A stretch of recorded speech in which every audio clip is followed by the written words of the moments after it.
The story of the Great Flood stretches across continents and cultures, echoing through time like a relentless tide. It speaks of waters rising, of cities swallowed, of a world cleansed in liquid fire. But what if the flood was never about water? What if the deluge was a veilless symbol of a deeper unraveling far beyond rivers and rain? Across ancient tablets and sacred scrolls, the flood emerges not just as a catastrophe, but as a cosmic rupture, a moment when reality itself shuddered. In Sumerian texts, the waters are described as the fury of gods, not merely liquid but rage made manifest. In Indian lore, the Great Flood washes away the old yuga sagas of decline, ushering in cycles anew. In the Bible, the waters cover the earth, erasing wickedness and preparing the ground for rebirth. All share one truth: the flood was a transformation, a breaking down of the known to make way for the unknown. Water, in myth, is never just water. It is the boundary between worlds, the veil between life and death, order and chaos, consciousness and the unconscious. The flood washes over more than land. It floods the mind, it submerges the soul. It drowns the old stories, the old ways of being, the old understandings. What remains after the waters recede is not simply dry earth, but a changed world, a changed self. Perhaps the flood is less a historical event and more a metaphor for profound shifts in reality. For moments when everything we hold as certain is swept away by forces beyond our control. When the waters rise not from sky or sea, but from the depths of collective fear, from tectonic shifts in consciousness. When the flood is the rising tide of new paradigms drowning the old. And in this reading, the flood becomes a map not of destruction, but of transformation. A story etched into the psyche of humanity, reminding us that every ending is also a beginning. That beneath the waters of chaos lies the possibility of renewal. The Great Flood was never just water. It was a cleansing of worlds, an unmaking of reality as it was, so that it might be made new. And this story lives on, in our myths, in our dreams, in the collective memory of a world that has always been flooded by forces seen and unseen. The flood waters rise again, not in rivers or rain, but in shifts of perception, in the tides of energy, in the currents of spirit. And as they rise, they ask us, what are you willing to let go? What old world will you allow to drown so that something new may be born? The flood is not just a story of loss. It is a call to transformation, a reminder that beneath the waters, life waits, waiting for the courage to surface. Water has always been more than a physical substance. It is the language of the unconscious, the mirror of the soul, the river in which time flows and memory swims. In myths and ancient symbolism, water often embodies the realm beneath the surface, the deep, dark, uncharted territories of the mind and spirit. It is the vast reservoir of emotion, intuition, and mystery. When ancient storytellers spoke of a great flood, they were not merely describing rising waters covering the earth, but the overwhelming surge of these hidden depths breaking through the boundaries of the known. The flood is, first and foremost, a metaphor for the deluge of consciousness, a rising tide of unseen forces within the collective and individual psyche. Your mind is layered like the ocean. There are calm surfaces and turbulent depths, hidden currents and shifting tides. Most of the time, the conscious self navigates the surface, moving between moments, tasks, and thoughts.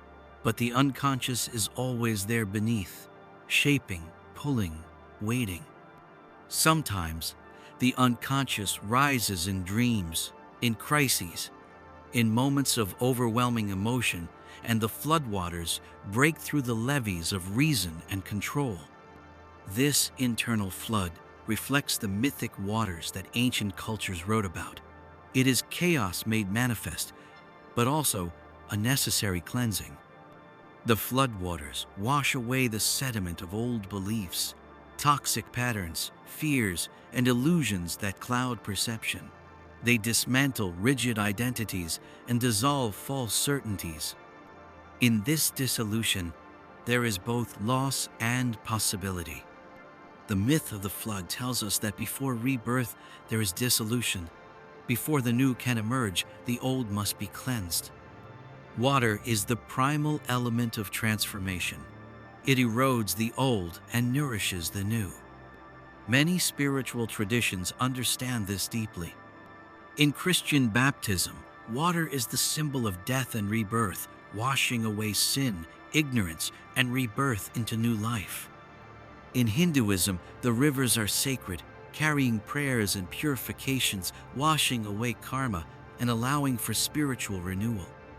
In Taoism, water is the ultimate symbol of flow, yielding, and transformation, soft but unstoppable, shaping the hardest rock. The flood is not simply a story of destruction, but the cosmic washing of the slate, the resetting of cycles, the clearing of consciousness to allow for awakening. Psychologically, it parallels moments of emotional overwhelm, where the mind is flooded by feelings too vast to contain. These moments often precede profound change. When you feel flooded, whether by grief, fear, or ecstasy, know that you are moving through a rite of passage. You are crossing the waters of transformation. The flood reminds us that the depths are not to be feared, but to be respected.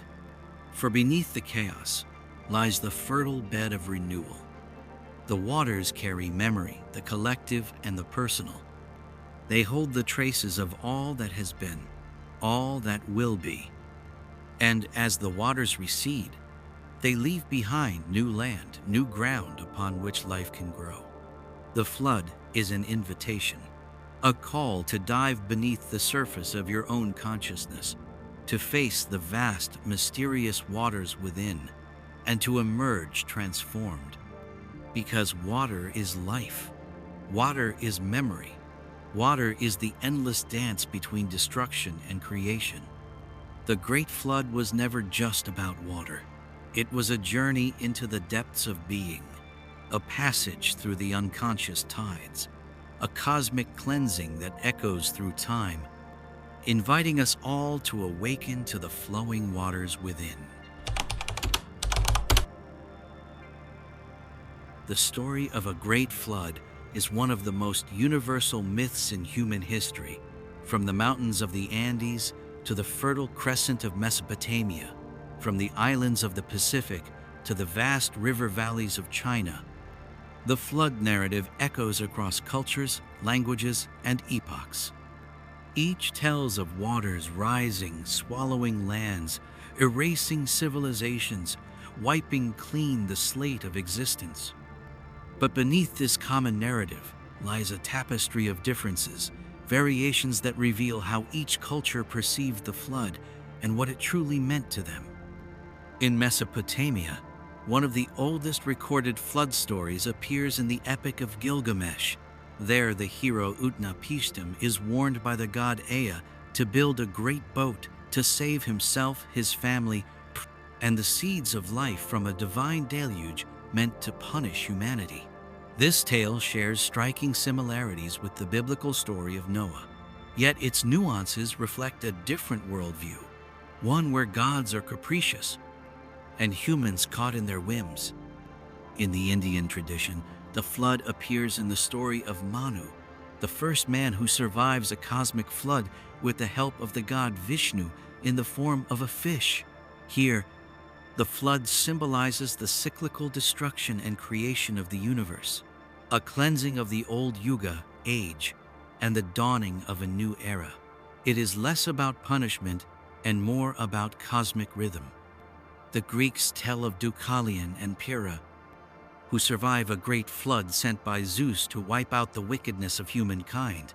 Their story echoes themes of renewal and repopulation, casting stones that become humans, symbolizing creation from destruction. Chinese flood myths often involve the hero Yu, who controls the waters by taming the rivers rather than destroying them. Yu's tale emphasizes mastery, balance, and transformation rather than sheer destruction. Indigenous peoples of the Americas also carry their own flood stories. The Hopi speak of a time when floods cleansed the earth, leading to the emergence of a new world beneath the waters. For many tribes, water is a sacred element of renewal, and flood narratives carry spiritual and ecological meanings. What these stories share beyond water rising is a common thread of transformation. The flood is less about a physical event and more about a transition, the end of one world, the beginning of another. This transformation is not merely external but deeply internal. The flood washes away ignorance, fear, corruption, allowing for rebirth, enlightenment, and renewal. These myths also hint that the flood was not always just water. Some describe fiery rains, others speak of darkness covering the sun, and some tell of great winds and earth trembling. The flood is a cosmic upheaval, an elemental storm disrupting the order of things, not simply a rise in sea levels. It is a story encoded in many layers: natural, spiritual, psychological. Across the cultures, the flood myth serves as a mirror, reflecting human experiences of catastrophe and hope, destruction and creation, fear and renewal. And through these narratives, we glimpse the collective memory of humanity, a memory of cycles, of cosmic rhythms, and of the enduring power of transformation. As we move forward, we will uncover how this flood may have been not water, but an energy shift, a frequency change that reshaped the very fabric of reality. But before that, it is vital to honor the stories, to listen to the voices of ancient peoples who carried this myth not as mere legend, but as sacred truth encoded in their souls. The Great Flood, as told through myth and scripture, is often pictured as a literal inundación, a catastrophic surge of water swallowing the earth. But what if this widespread story, echoed across civilizations and epochs, describes something far more profound? Something not bound to physical water at all, but to invisible currents, energies, and frequencies shaping reality itself. Water, in its symbolism, has always been more than a liquid. It represents the flow of consciousness, the tides of emotion, and the pulse of existence. The flood may have been an allegory for a massive shift in the energetic fabric of the world, cosmic wave washing over human perception, civilization, and consciousness. Modern science tells us that Earth vibrates with electromagnetic frequencies. These subtle fields affect all living beings, their consciousness, and the environment. When these frequencies change through solar activity, geomagnetic shifts, or cosmic events, they ripple through the biosphere, altering DNA, mental states, and collective awareness. The ancient flood stories could be encoding memories of such energetic upheavals, not water rising from rivers, but a flood of energy flooding the planet, disrupting structures, changing the course of evolution. Consider the idea of a frequency shift, a global wave that raises or lowers the vibrational state of life on Earth. This energetic flood could have dismantled previous ways of thinking and being, sweeping away entire civilizations or resetting the spiritual climate. The survivors, whether individuals, families, or groups, became the bearers of a new consciousness, adapted to altered vibrational states. Such a shift might manifest in the physical world as natural disaster, storms, quakes, floods, because matter responds to energy. But these are side effects, not causes. The true flood was energetic, invisible, yet transformative. The ark, in this context, is more than a physical vessel. It symbolizes a containment of consciousness, a sanctuary, preserving knowledge, spirit, or a higher vibration through the chaos of the flood. This interpretation resonates with descriptions of solar flares, magnetic pole shifts, and ancient records of cosmic events that have profoundly impacted Earth. When the planet's electromagnetic field fluctuates dramatically, life experiences turmoil, societies collapse, memories fade, myths are born. The flood story as an energy event reframes ancient catastrophe not as punishment or mere natural disaster, but as a cosmic recalibration, a cleansing of outdated patterns, frequencies, and collective programs. It challenges us to rethink history not as linear progression, but as cycles of energetic ascent and collapse. When the waters rise, it is consciousness itself that floods, washing away the old self, the old world, and forcing emergence into new states. Our ancestors may have encoded this deep truth into the flood myths, knowing that words and stories were the only vessels capable of carrying such immense memory across time.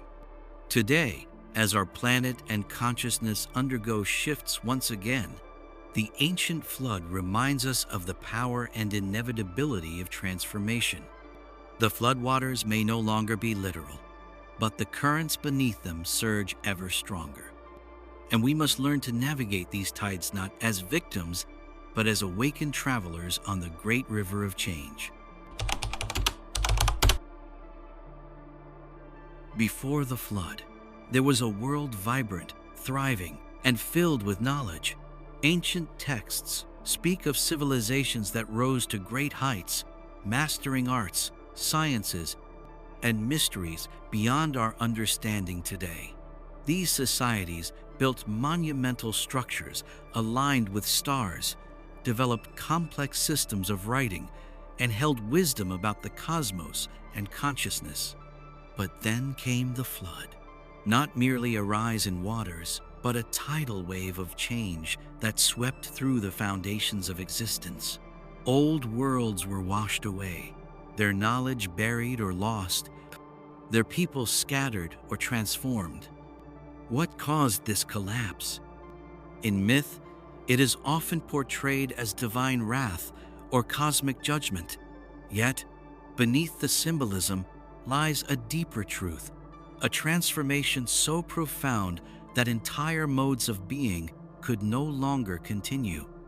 Civilizations before the flood operated within a frequency, a state of consciousness that allowed certain abilities and ways of living.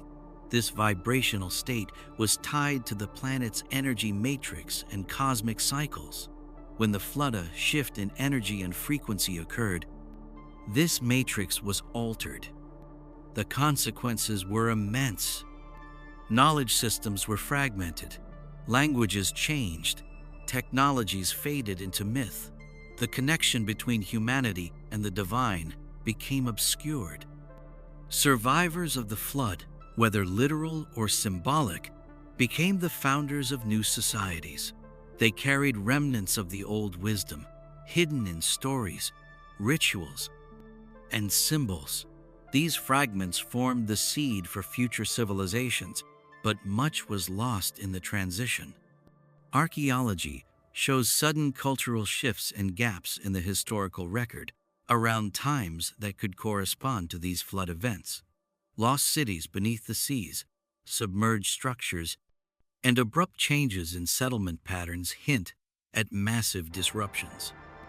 But it is not just physical evidence that tells the story. The transformation after the flood was also psychological and spiritual. The collective consciousness had been reset. Old identities dissolved. Fear and trauma were embedded into the human psyche. A veil descended over humanity's understanding of itself and the universe. From this veil, new religions, myths, and social structures arose, attempts to explain, contain, and adapt to the changed reality. The flood marks a profound rupture, the death of one world and the birth of another. And this process is not unique to ancient times. History is punctuated by cycles of collapse and rebirth. Cultures rise, flourish, then are swept away, sometimes by natural disasters, sometimes by the tides of change in consciousness. In our own era, many feel the weight of such a flood approaching, again not of waters, but of information, technology, social upheaval, and environmental crisis. The myth of the flood serves as a mirror, reflecting the truth that transformation is inevitable and often turbulent. It invites us to learn from the past, to seek the wisdom hidden beneath the chaos, and to prepare ourselves not merely to survive, but to awaken into a new state of being. Because the story of civilization before and after the flood is ultimately the story of humanity's journey through transformation, a journey that continues today. The Ark, a vessel amidst the rising chaos, a refuge in the flood, a sanctuary between worlds. Across countless flood myths, the Ark appears not merely as a boat or physical container, but as a profound symbol of preservation and transformation. It is the safe harbor amidst the overwhelming tide, not only preserving life, but the essence of life itself. But what, exactly, was the Ark? Was it just a wooden ship, or something far more complex? The answer lies in its symbolism and the role it plays in myth and psyche. The Ark is a vessel of consciousness, a container for the seed of continuity, wisdom, and rebirth. It is the space where the old self dissolves and the new self begins to form. Think of it as a womb, dark, enclosed, protected. Within it, life is sheltered from destruction, allowed to gestate and grow until it can emerge into a transformed world. The Ark carries more than just people and animals. It carries knowledge, memory, spirit, the blueprint of life, the code of survival beyond the flood. In many traditions, the Ark is described as a place of divine instruction, a holy sanctuary where the survivor is guided by the gods, learning the ways of the new age to come. It is also an inner practice. The journey of navigating the flood is not only external, it is deeply internal. The floodwaters mirror the floods of emotion, fear, and uncertainty within the soul. To survive the flood means to enter your own ark, to find that inner sanctuary where you are safe amid chaos, to hold your center while everything around you dissolves. This inner ark is meditation, prayer, silence, and surrender. It is the sacred container of self-awareness that shields you from drowning in overwhelm. The Ark is also a threshold, a liminal space where you exist between the old world and the new, neither fully one nor the other, but both in potential.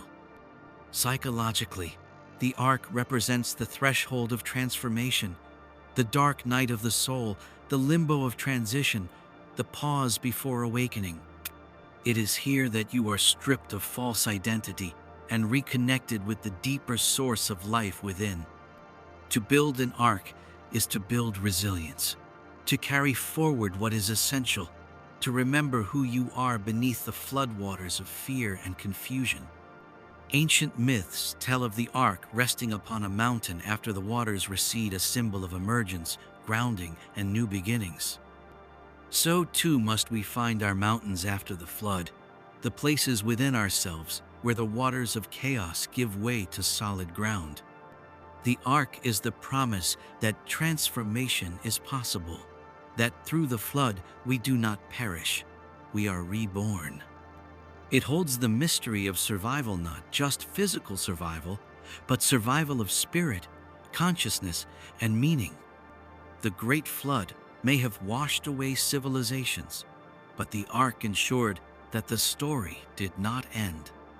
It carried humanity forward through the storm into the dawn of a new age. And within each of us, there is an ark waiting, a vessel ready to hold us as we navigate the rising waters of change. To find it, We must quiet the noise, turn inward, and trust the journey. Because survival is not just about enduring, it is about transformation. And the ark is the sacred space where this begins. The Great Flood does not only live in ancient tablets or sacred texts.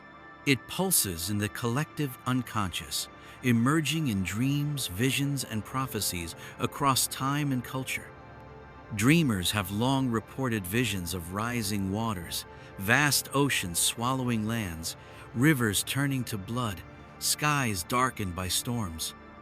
These images are not merely random, they are symbolic echoes, messages from the deep well of human experience, a language spoken by the soul. In dreams, water often represents emotion, the subconscious, and transformation. A flood can symbolize overwhelming feelings, fear, grief, or renewal washing over the dreamer. But beyond personal symbolism, flood dreams carry a collective weight. They speak to the cycles of destruction and rebirth inherent in human history. Prophetic traditions across cultures have warned of great floods or cosmic cleansings, times when the world as we know it will be washed away, preparing the ground for new beginnings. The biblical book of Revelation describes the sky falling as a great scroll is unrolled, the seas boil and dry up, and the earth is remade. In the Hopi prophecies, floods will cleanse the land of corruption, ushering in a new world of harmony. Nostradamus and other seers spoke cryptically of waters rising as omens of transformation. These prophetic waters are not only physical, they are energetic waves sweeping through consciousness, challenging the old to dissolve. The flood in dreams and prophecy is a metaphor for the cleansing of the soul and society.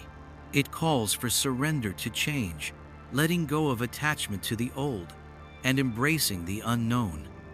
Those who dream of floods often face deep personal transformation.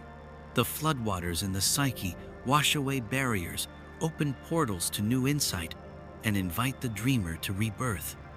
Collectively, these visions urge humanity to prepare not just physically, but spiritually and mentally for profound shifts. They remind us that destruction is not the end, it is the threshold to awakening. Through the lens of dream and prophecy, the flood teaches us to trust the cycle of death and renewal, to see the waters not as enemies, but as sacred waters cleansing, healing, and renewing. The great flood myth, lived anew in dreams and visions, becomes a guide, a sacred map through the dark waters of change, leading us to the shores of a transformed world. The Great Flood is not just an ancient myth relegated to dusty scrolls and distant legends. It is a living story alive in our collective consciousness, resonating through the fabric of modern life. Today, the flood is not only water rising on the earth, but waves of change washing over our societies, technologies, and minds. We face ecological crises, political upheavals, cultural shifts, and spiritual awakenings. The old world, with its certainties and structures, is dissolving beneath us. The floodwaters of transformation lap at our feet. They demand surrender, adaptation, and courage. But what does it mean to live through the flood now? To navigate these waters without drowning in despair? First, it calls us to recognize the flood as a metaphor for transformation. Just as the ancient stories teach, destruction is not the end. It is the clearing away of what no longer serves, making space for new growth, new consciousness, new ways of being. The flood challenges us to embrace uncertainty, to relinquish control, to trust the currents of change. Second, it invites us to build our own ark, our inner sanctuary and resilience. This is the space within ourselves where we find stillness amid chaos, strength amid fear, and clarity amid confusion. The ark is not physical. It is the refuge of awareness, meditation, connection to higher truths, and grounding in the present moment. Third, the flood reminds us of our interconnectedness. Just as waters connect continents and peoples, our lives are intertwined in a vast web of relationships to each other, to the planet, to the cosmos. We are not isolated islands, but part of a flowing whole. Our actions ripple outward like waves. Our thoughts and intentions shape the tides. Finally, the flood calls for awakening to remember who we truly are beneath the stories we tell ourselves. To see beyond the illusions of separation and fear, to recognize the eternal self that persists through cycles of rise and fall. The flood myth, then, is both a warning and a hope. It warns of collapse and loss, but also promises renewal and rebirth. It teaches us that through surrender to the tides, we can emerge transformed, wiser, and more connected. As the floodwaters rise physically, mentally, spiritually, we are invited to journey through the waters, not as victims, but as conscious navigators. To let the flood wash away what is no longer needed, and to build the ark of our highest potential. The great flood was never just water. It wasn't a call to transformation, a story written in the depths of time, beckoning us to awaken, to evolve, and to rise anew.